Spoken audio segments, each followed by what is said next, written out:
10th class triangle chapter की बहुत important theorem है बीपीटी थ्योरम, जिसको हम कहते हैं बेसिक प्रोपोर्शनैलिटी थ्योरम, और इसी को हम थेल्स थ्योरम भी कहते हैं। ठीक है, आपको पेपर में आएगा question state and proof Thales theorem. तो स्टेट का मतलब होता है आपने स्टेटमेंट याद करके लिखनी है।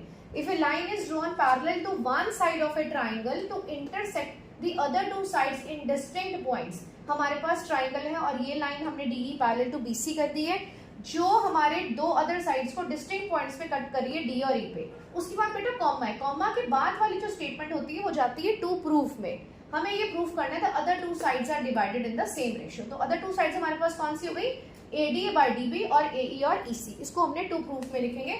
हमारे पास गिवन आ गया ट्राइंगल एबीसी है, डीई पैरेलल टू बीसी है, और टू प्रूफ हमने करना है AD by DB equals to AE by EC.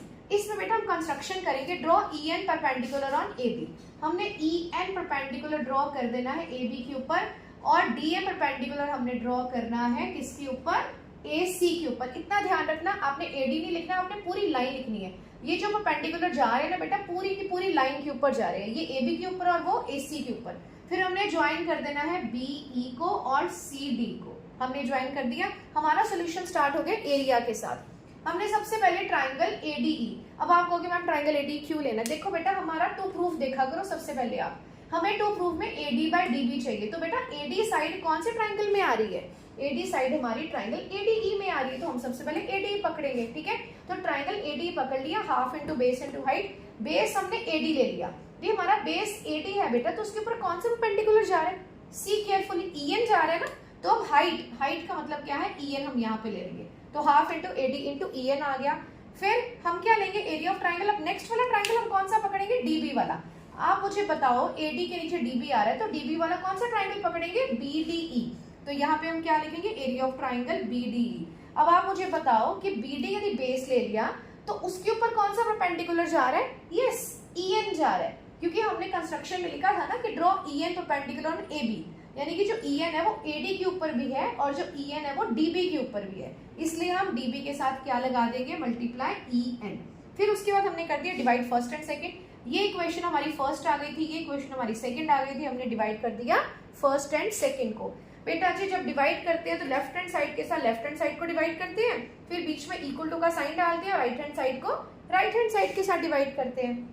हमने लिख दिया area of triangle AD upon area of triangle BDE equals to half, इसका हमने लिख दिया half into AD into EN ऊपर और half into BD into A नीचे। बेटा देखो ध्यान से, हाफ हाफ कैंसिल हो गया, EN कैंसिल हो गया। ठीक है, हमारे पास सिर्फ बच गया area of triangle AD upon area of triangle BD equals to AD by BD। देखो AD बाय BD आ गया इधर, ठीक है ना, उसको हमने माल डाल दिया थर्ड नंबर। फिर हम करेंगे ये वाला काम, अगेन हमने AE लेना है। अब AE देखो बेटा, AE कौन से ट्राइंगल में आ रहा है, ADE में आ रहा है, ठीक है ना।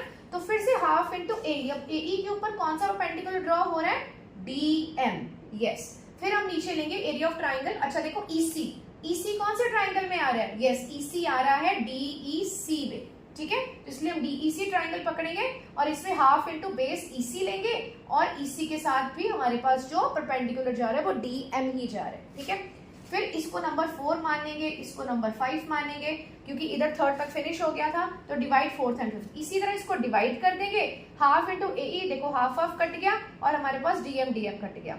अब देखो ये थर्ड नंबर था, ये 6 नंबर है, ठीक है। अब इनको जरा गौर से देखो, हमारे पास AD बाय BD आ चुके हैं और इधर AE बाय EC आ चुके हैं, यानी कि ये दो चीजें प्रूफ की आ चुकी है। अब ये दोनों कब इक्वल होंगे, जब इनके लेफ्ट हैंड साइड भी इक्वल होंगे। तो जरा ध्यान से देखो बेटा, लेफ्ट हैंड साइड में ADE यहाँ पे है, ऊपर भी ADE है, यहाँ पे BDE नीचे, यहाँ पे DEC नीचे है, यानी कि हमने सिर्फ अब डिनोमिनेटर्स को इक्वल करना है। हमारे पास इतना हमें पता है कि area of triangle BDE equals to area of triangle DC because they are on the same base DE and between the same parallel lines DE and BC। देखो सेम बेस उनका DE है और ये सेम पैरेलल लाइंस के बीच में है DE and BC, इसलिए उनका एरिया इक्वल आ गया। तो ये भी हमारे पास इनकी लेफ्ट हैंड साइड भी इक्वल हो गई। तो from third, sixth and seventh, यानी कि इसको देखना है, इसको देखना है, और सेवंथ जो हमने एरिया इक्वल करा है, हमारे पास क्या प्रूव हो गया, AD by BD equals to AE by EC, hence prove. Very important theorem from the board point of view and your half yearly papers, do it.